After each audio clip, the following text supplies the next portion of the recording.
Shalom, shalom, queridos. Vamos caminhar mais um pouquinho.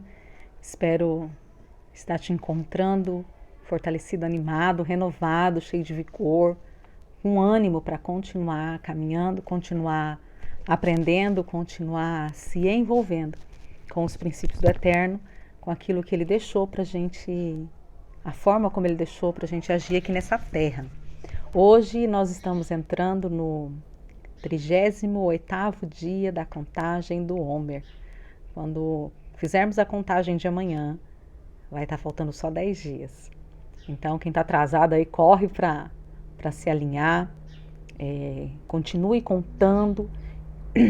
Não, se você se atrasou, querido, se você se perdeu, não volte para chegar no dia. Continue e volte, entendeu? Então, tipo assim, você se perdeu lá no 28º dia.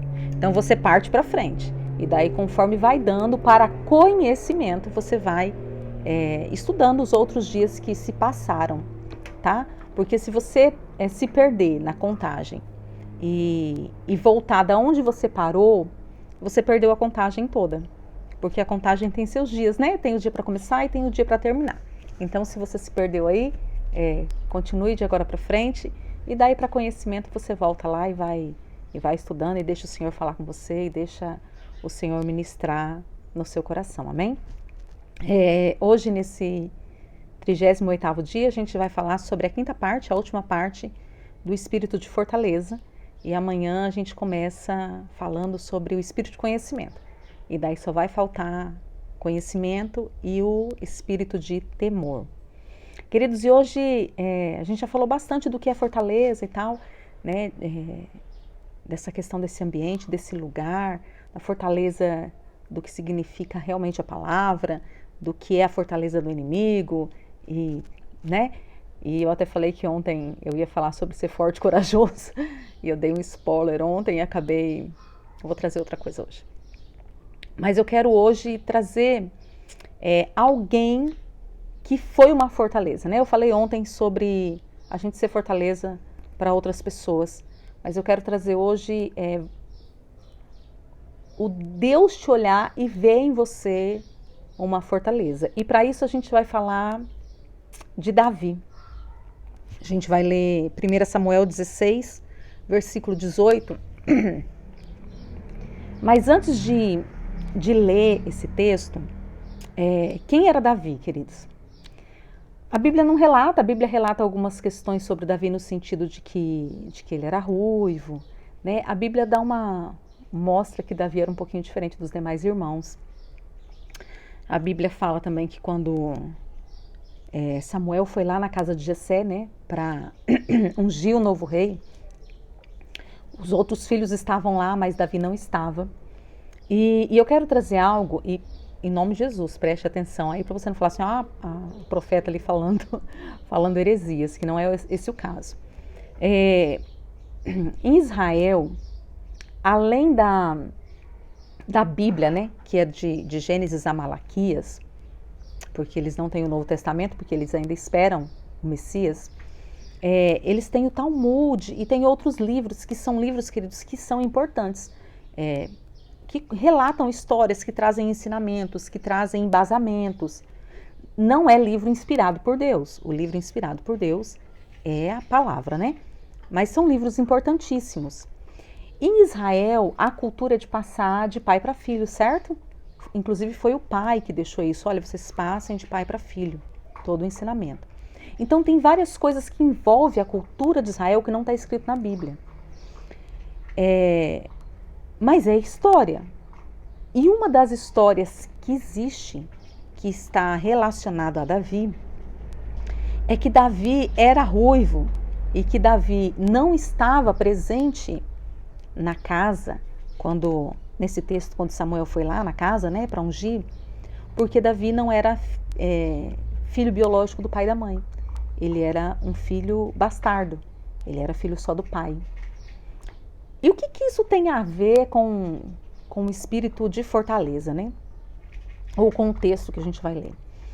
Tem muito a ver, principalmente no tempo que nós vivemos hoje. Porque hoje nós não somos mais, queridos, aquele povo que teve uma família bem alicerçada, onde o pai e a mãe casaram e viveram felizes para sempre, mentira, mas que tiveram uma estrutura familiar, onde o pai era pai, onde a mãe era mãe, e os filhos iam casar, saía de casa quando casava, e seguia-se um padrão.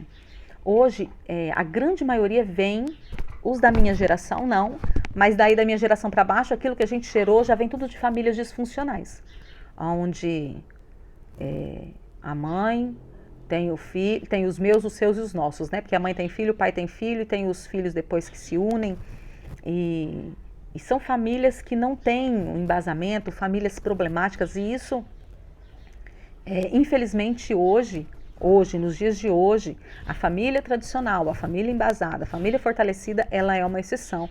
Mas nós estamos orando para que Deus levante famílias, amém? Para que famílias sejam restauradas e voltem, né, ao projeto do Pai. E daí, às vezes, por causa dos traumas, dos medos, dos fracassos, dos abusos, da rejeição, do abandono e tantas outras coisas, nós nos colocamos num lugar não de vítima, mas de vitimismo. E parece que para nós é impossível eu viver dentro dessa fortaleza, ou sendo essa fortaleza, ou atuando dentro dessa fortaleza, porque a minha história é muito problemática. Então, eu posso alcançar, mas vai ser muito mais difícil, muito mais penoso, porque a minha história, né? E isso é vitimismo. Porque o Senhor não olha isso, queridos. E o Senhor olha o coração. Também não é isso. Porque quando o único texto que fala lá que o Senhor olhou o coração foi em relação a Davi, e o Senhor olha o contexto, o Senhor olha o propósito, tem muitas coisas aí que o Senhor olha, né? O Senhor olha sim o comportamento, o Senhor olha sim o caráter, o Senhor olha sim as vestes, o Senhor olha sim a vida de santidade, o Senhor olha sim a vida de integridade. Nós somos um ser completo. Inclusive a Bíblia diz que nós devemos comparecer diante do Senhor, corpo, alma e espírito, lá em Tessalonicenses, íntegros, e no original é inteiros, irrepreensíveis. Então, a gente tem que alinhar, né? Corpo, alma e espírito, mas isso aqui é assunto para outro texto, para outro estudo. E Davi, ele era esse homem, e é visível que ele era um filho rejeitado, né? Pelo texto é visível, porque enquanto os irmãos estavam em casa, Davi estava lá cuidando do rebanho, apacentando o rebanho. E por que não estava todo mundo, queridos? Né? Porque aquela era a função de Davi. Eu não vejo por esse ângulo. Que nós vemos no decorrer da caminhada familiar de Davi, Davi sempre sendo posto de lado. Então, Davi passou, assim como Cristo, passou por esse abandono, passou por essa rejeição, passou por essas aflições familiares. E, no entanto, vamos ler o texto agora? 2 Samuel, capítulo 16, versículo 18, diz assim: Então respondeu um dos moços e disse: Eis que tenho visto a um filho de Jessé, o belemita, que sabe tocar, é valente ou é forte. Aqui, nessa versão aqui está valente e vigoroso, mas na maioria das versões está forte e corajoso. Homem de guerra e prudente em palavras e de gentil presença. E o Senhor é com ele. É tremendo isso, né? Você já se sentiu como se a Bíblia não fosse uma verdade para você? A Bíblia diz que o Senhor não faz acepção de pessoas. Mas você já se sentiu como se o Senhor aprovasse todo mundo e não aprovasse você? Você já se sentiu como se o Senhor não te enxergasse? Você já sentiu que parece que às vezes Deus ama mais o outro filho, que o outro é mais xodózinho do que você? Queridos, existem posturas. Eu brinco sempre que eu não posso errar. Eu já tive crise por isso, porque eu via pessoas... eu vou te explicar se eu não posso errar, tá? Eu via pessoas que pecavam, que, meu Deus, uma vida toda bagunçada, que caiu em adultério, que não sei o quê. E parece que ficava tudo bem. Querido, se eu pensar, isso é ainda hoje, tá? se eu pensar. Ah, mas pode esperar. Se eu pensar algo fora do propósito, eu vou contar algo que aconteceu semana passada, porque esse é bem recente. Na quinta-feira, eu estava assistindo televisão, quinta-feira à noite, assistindo um seriado, uma série. E eu pensei algo. Assistindo a série, como eu falei já pra vocês, eu tenho um hábito de estar falando com o pai constantemente. Então, às vezes eu tô assistindo televisão e programas nada a ver, mas naquele momento aparece uma cena, acontece alguma coisa, eu falo, Senhor, olha isso aqui, né? Como é que é isso aqui? Pai, e daí eu vou dialogar com o Senhor diante daquilo que eu vi. E aconteceu uma cena, uma situação, e eu falei, Deus, isso aqui, Senhor, né? E fui questionar, não questionar no sentido ruim, mas no sentido de como é que funciona esse negócio? Olha aqui, na minha vida tem isso, isso, isso, isso. E daí você pode pensar assim, ah, mas como assim você pegar uma série e querer perguntar para Deus? Queridos, eu creio muito no mundo espiritual. E eu creio que o que acontece na televisão não é que é verdade, não é isso. Mas alguém captou alguma coisa no mundo espiritual e tá trazendo aí, né? Então, eu vou falar com o pai. E era algo que tinha muito a ver com a minha vida. E eu tô lá falando com o pai. Tá, isso foi quinta-feira, umas 10, 11 horas da noite. Na sexta-feira, 18 horas, a gente senta para tomar ceia online com o apóstolo. Queridos, o apóstolo vem com uma palavra. Ele vem com uma palavra que eu comecei a rir. Eu falei, Deus, obrigado, o Senhor me ama demais. Porque eu entendi que a correção só é para filho, tá? Então, já estou te dando uma deixa aí. Às vezes você se sente rejeitado porque Deus está te corrigindo. Queridos, Deus não corrige o filho do vizinho. Deus só corrige os filhos dele. Então, Deus corrige o filho que ele ama. E daí eu comecei a rir. Eu falei assim, Senhor, o Senhor me ama mesmo, né? Porque não deu nem 24 horas. O Senhor já está me sentando no cajado. Ninguém sabia de nada, queridos. Eu tinha pensado. Então, essas situações, essas circunstâncias, todos nós passamos. E daí a gente não entende por que tem pessoas que parecem ser esse xodózinho do pai, né? Parece que... Queridos, tem atitudes nossas, atitudes de comportamento, e daí não são atitudes externas. Por isso que a Bíblia fala que o Senhor olha o coração. Porque eu posso ter atitudes externas boas, mas o meu coração ser ruim. Eu posso ter atitudes boas, por exemplo, vamos lá. Vocês sabiam que tem gente que vem pro YouTube só para tentar crescer, para ganhar? Cristãos, pastores. E tem. Sabe por que eu não divulgo?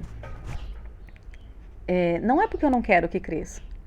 É porque eu aprendi que é orgânico, é natural. E esses dias eu até falei que eu ia divulgar. Tem uns 2 meses para trás. Aí eu falei, eu vou começar a divulgar. Mas, queridos, eu não consigo entrar nisso. É o Senhor que dá o crescimento. E o meu propósito é trazer verdades e é levantar um povo. E quem sabe quem é esse povo é o Senhor. Então, deixa o Senhor fazer do jeito dele. Então, não é uma atitude externa. Eu colocar para fora algo que verdadeiramente está dentro de mim. E daí, Davi, se a gente for olhar Davi, você fala, como que esse homem pode ter sido o homem segundo o coração de Deus? E como agora essa pastora profeta está aí falando que ele é a representação do espírito de fortaleza. Queridos, vamos lá. Davi era filho de Jessé. Volta lá no versículo. 1 Samuel 16, 18. Davi, filho de Jessé, o belemita. Então, primeiro, Davi, independente de ser filho biológico do pai e da mãe, ou ser realmente filho biológico só de Jessé, Davi sabia quem era. Esse é o primeiro ponto. Davi sabia quem que era. Que sabe tocar. Ele tinha um dom e ele usava esse dom. Porque isso aqui quem falou foi uma pessoa que falou acerca de Davi. E ele é forte. E aqui eu fui olhar o original da palavra, não é forte de físico, de musculatura. É forte de fortaleza. É a mesma palavra. Ele tem força, ele tem postura, ele tem posicionamento. Ele é valente, ele enfrenta. Queridos, o valente não é aquele que não tem medo de nada. É aquele que tem medo e vai a si mesmo. Ele é um homem de guerra. A força dele faz ele ir para a batalha e faz ele conquistar. E ele é prudente em palavras. Ele não sai falando qualquer coisa. E ele é gentil de presença. Então, apesar de ser um homem forte, apesar de ser um homem guerreiro, ele é gentil.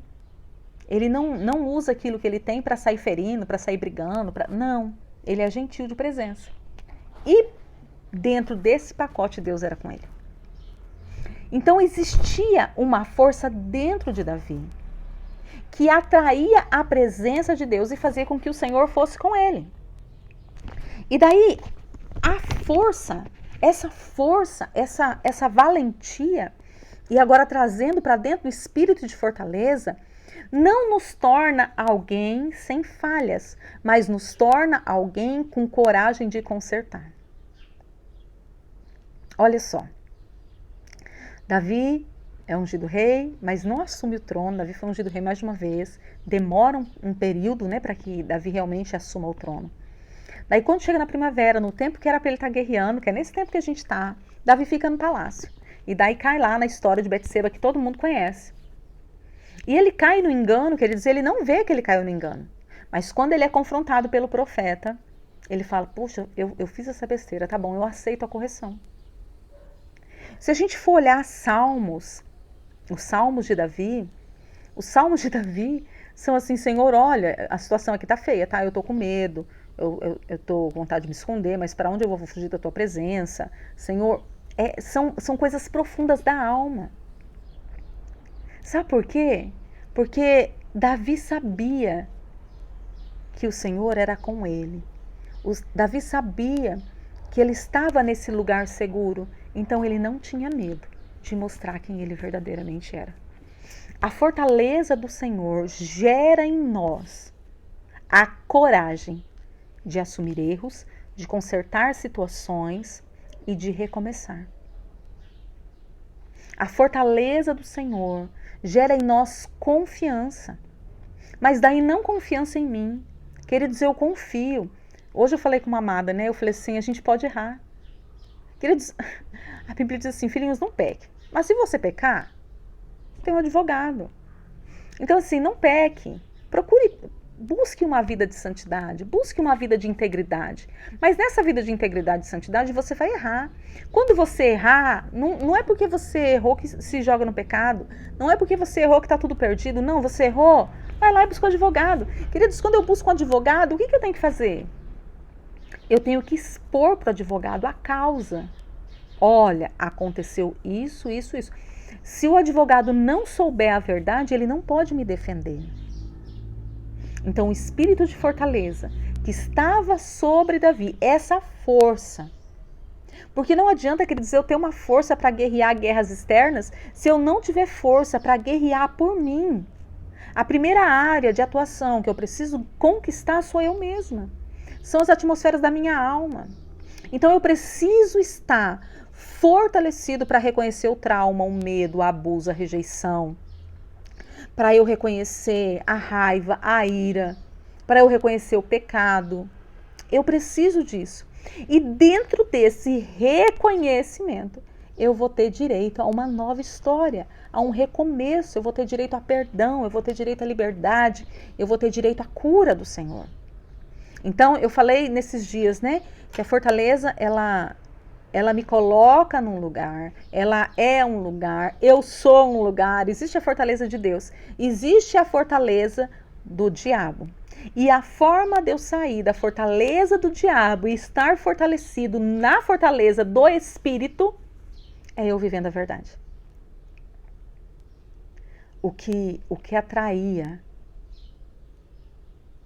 né, dentre tantas coisas, mas uma das coisas que atraía o coração de Deus para o coração de Davi era o desejo que ele tinha.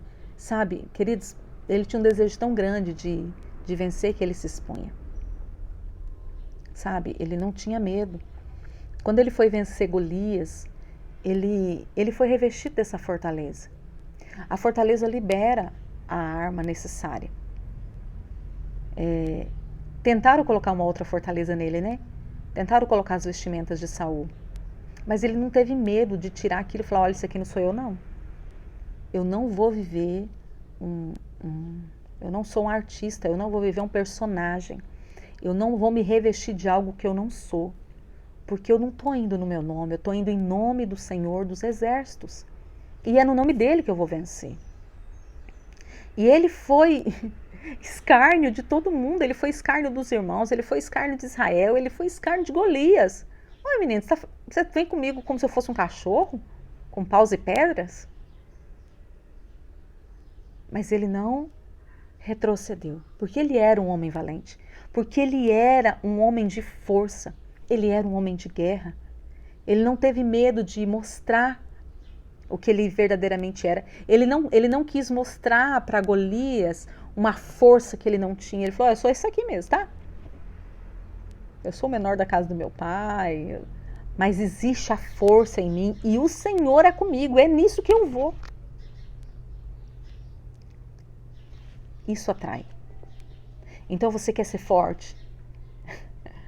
Mostra de verdade quem você é, para que o Senhor se faça forte em você. Para que o Senhor tenha espaço de falar, agora tá bom, aqui nessa sua fraqueza eu vou mostrar a minha força. Esses dias eu falei sobre isso, eu acho que foi no Reset. Tudo depende de um posicionamento. Um cristão cai em adultério, não deveria, mas cai. Se esse cristão, seja ele quem for, vamos colocar um pastor? Um apóstolo? Se ele tiver a força, a fortaleza para mostrar o que ele fez, o erro que ele cometeu, consertar com a igreja, consertar com a família, consertar com Deus, a vida dele vai ser um testemunho poderoso. Quando alguém cai em adultério, quem souber da história fala assim, deixa eu falar, eu conheci um apóstolo, pensa no nome de Deus, o homem caiu, mas o Senhor levantou ele de uma forma poderosa, porque ele se posicionou na verdade. Agora, se essa pessoa cai em adultério e ela não mostra a verdade e ela tenta viver uma vida que não é dela, rapidinho, queridos, ela está desviada, rapidinho ela é um escândalo, rapidinho, e ela vai ser marcada por aquele momento. Esse ali era um homem de Deus, uma situação que está hoje. Caiu em adultério, nunca mais. Entende? Então que essa força, que essa fortaleza te dê segurança o suficiente para você consertar o que tem que ser consertado. Para você tirar a sujeira, tirar o trauma, tirar a vergonha, tirar a mentira, tirar o medo, tirar a rejeição, tirar o abandono, tirar o abuso, tirar o pecado, tirar a pornografia, tirar a masturbação, tirar. E falar, Senhor, eu dependo do Senhor. A minha força estava nessas coisas, Pai. Mas agora eu me esvazio disso. E eu quero ser revestido da tua força. Porque assim como foi falado sobre Davi, eu quero que o mundo espiritual fale ao meu respeito. O Senhor é comigo. O Senhor é comigo. E a minha força não vem de mim mesmo. Ainda que eu tenha a força do meu caráter, do meu temperamento, mas a força que age no mundo espiritual é a força do Senhor, da fortaleza do Espírito. Que o Senhor te dê coragem e força para viver dentro da fortaleza do Senhor, cheio de graça e de verdade, manifestando o reino de Deus e glorificando o nome do Pai nesta terra por onde você passar. Amém? Que o Senhor te abençoe, que o Senhor te guarde, que o Senhor te prospere nessa caminhada. Nos vemos amanhã no 39º dia da contagem do Homer, começando a falar sobre o espírito de conhecimento. Que a bênção do Senhor seja sobre você e sobre a sua casa, em nome de Jesus. Shalom, shalom, queridos.